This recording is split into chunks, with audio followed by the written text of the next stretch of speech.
bienvenue sur 3 points, c'est tout, le rendez-vous quotidien des lecteurs de 450.fm, le journal de la franc-maçonnerie sous tous ses angles. Mardi 26 octobre. Au sommaire aujourd'hui. Mode, agape. 3 points, c'est tout. Quelle heure est-il ? Il est midi. Bonjour à tous, il est midi. Si vous faites partie du club, laissez les autres répondre.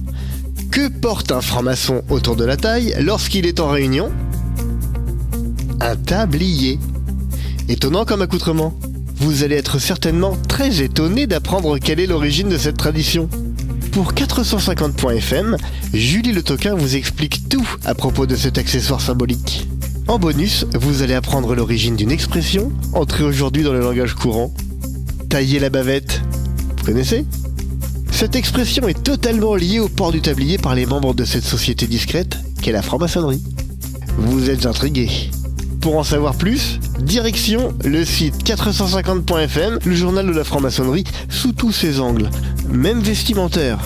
Je dirais même plus, le site de la franc-maçonnerie sous toutes ses coutures.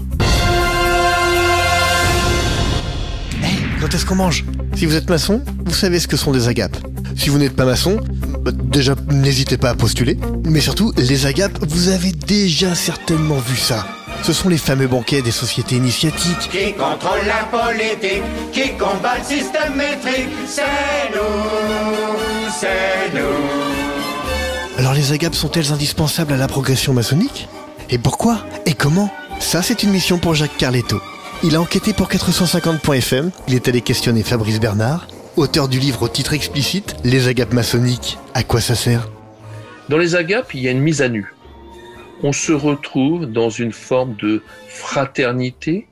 Une fraternité parce qu'il y a un plus petit commun dénominateur qui nous rapproche, c'est la quête de ce que nous sommes nous-mêmes, avec et pour les autres.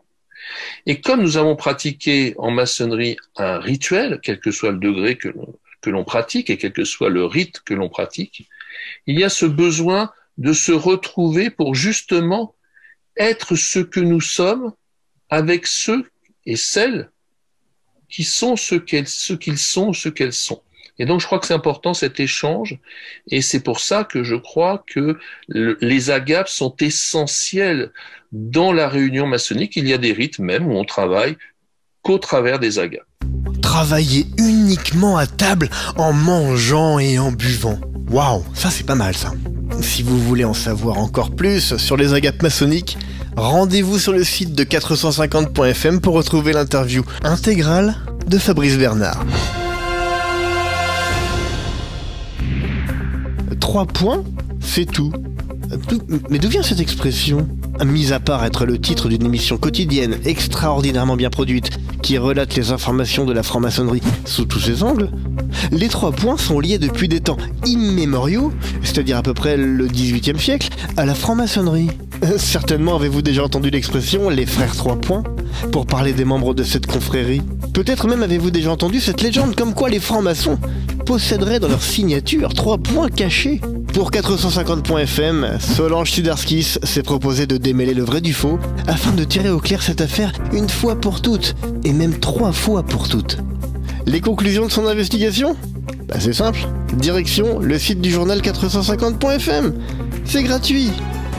Merci encore une fois d'être de plus en plus nombreux à nous suivre chaque jour. Votre soutien, c'est important pour nous. 450.fm, c'est le journal de la franc-maçonnerie sous tous ses angles et ça s'adresse à tout le monde. Alors, qui que vous soyez, rejoignez la communauté 450.fm. Voilà, j'ai dit, 3 points c'est tout. Tout est fini sur les 2 colonnes.